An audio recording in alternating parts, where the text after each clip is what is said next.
Pour terminer, abordons maintenant l'exemple clinique qui illustre l'usage instrumental de l'inconscient du psychanalyste au sein d'une séance.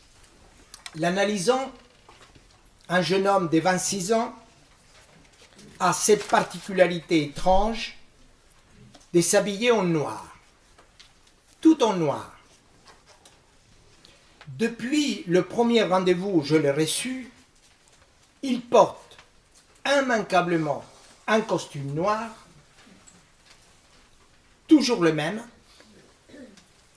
une chemise et une cravate noire, et se présente à ses séances accompagné de son inévitable parapluie noir, d'une paire de gants et d'un porte-documents tout aussi noir.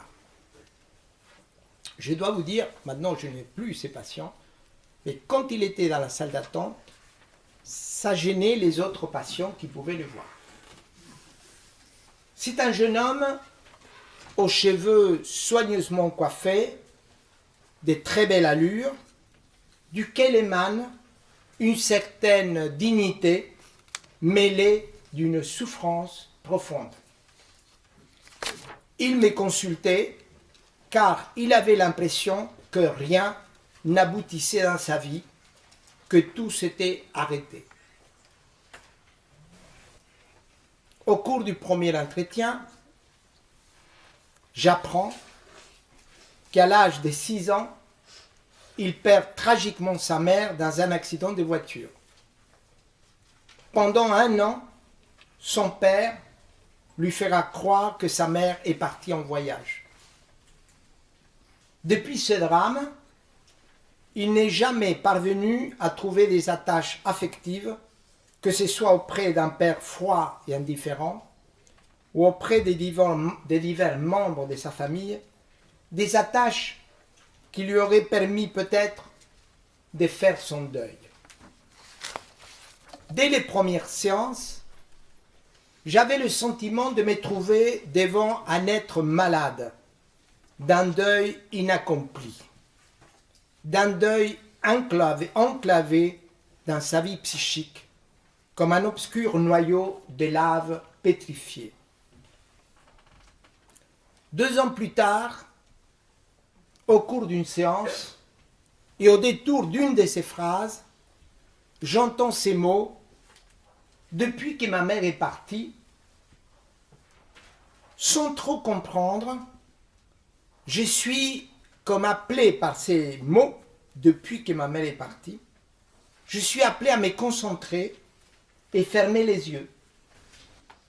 Je me fais en quelque sorte aveugle, et en écho à l'appel de cette phrase, depuis que ma mère est partie, s'éveille en moi une suite d'images que je décrirai à l'analysant au fur et à mesure de leur apparition. J'interviens alors et ma parole prend la forme d'un récit ayant valeur d'interprétation. Voici ce que j'ai communiqué au patient, ce que je lui ai dit. Vous venez de dire « ma mère est partie ». Et en vous écoutant, il m'apparaît l'image d'une mère qui fuit sa maison en ouvrant précipitamment la grille. Un petit garçon de 6 ans veut partir avec elle. Comme s'il savait que sa mère s'en allait pour toujours, il lui crie « Attends-moi maman, attends-moi, je viens avec toi ». Et la mère, sans se retourner, de lui répondre « Non, non, tu restes, tu ne peux pas venir ». Malgré l'insistance de l'enfant, la mère s'en va inexorablement et le garçon court derrière. La mère court et lui court derrière. Elle court et il la suit infatigable, toujours en courant, attaché à ses pas.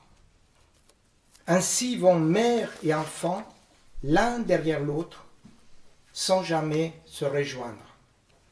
Et ce, j'ai toujours dit aux patients, je m'adresse toujours aux patients, et ce, depuis des années et des années dans une poursuite sans répit. Jusqu'au jour où l'enfant voit enfin la silhouette de sa mère se dissiper et disparaître à l'horizon.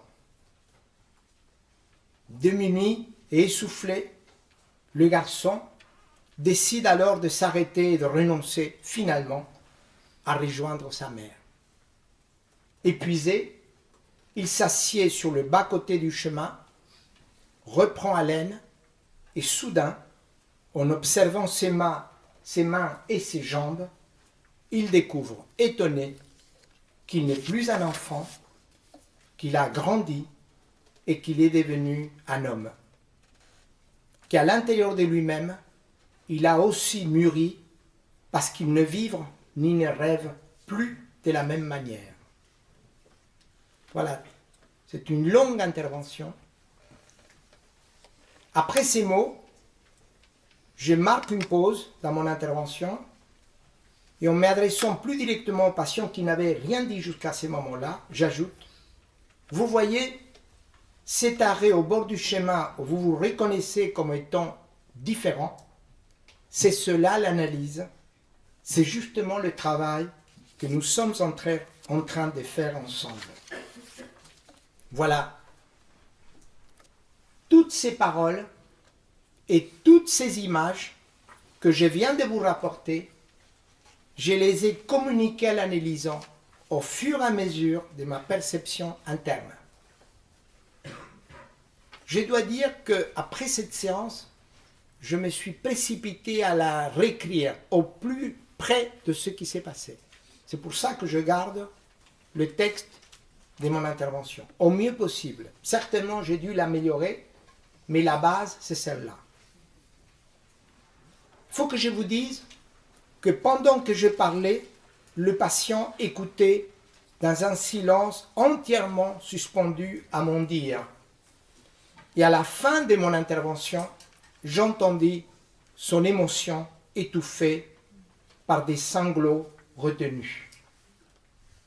Moi-même, en disant ces mots, j'étais entraîné non seulement par la force du mouvement de l'image mentale et par la vivacité de mon identification avec l'enfant, avec l'émotion vécue par l'enfant fictif, l'enfant qui court. J'étais identifié à cet enfant, je me sentais l'enfant, je vivais ce que vit cet enfant.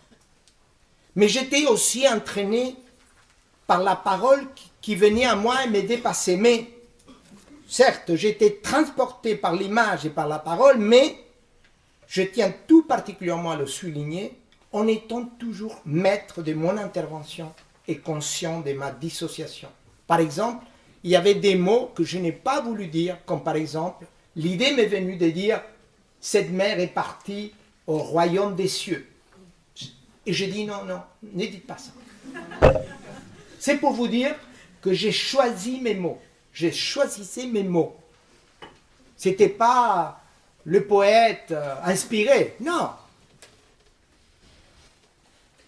Je vous précise que cette séance a marqué l'entrée dans l'étape finale de cette analyse qui s'est terminée un an plus tard. Je dois dire que ce patient, je ne le vois plus, mais je sais, parce qu'il m'a envoyé une carte pour m'annoncer qu'il s'était marié, et plus tard, bref, je su par ailleurs qu'il avait eu des enfants. Pour moi, c'est une expérience magnifique, des travails profonds et des travails efficaces. Il n'y avait pas de médicaments avec ce patient. Il n'y avait aucun médicament. Voilà, le moment est venu de conclure. J'ai voulu vous montrer qu'un psychanalyste travaille avec son inconscient, mais un inconscient bien particulier, bien différent de son inconscient personnel. C'est un inconscient assoupli, aiguisé, à force de capter, de ressentir et de traduire en mots les émotions inconscientes de ses patients. Aussi, lors de l'écoute, descendons au plus profond de nous-mêmes et faisons silence en nous. Plus profond sera le point que nous aurons touché, plus forte sera l'impulsion qui nous fera remonter à la surface et trouver la parole la plus juste, je veux dire la parole la plus évocatrice pour soulager le patient de sa souffrance. L'écoute du psychanalyste est cette plongée en lui-même, la psychanalyse est cet élan porteur des changements. Je vous remercie.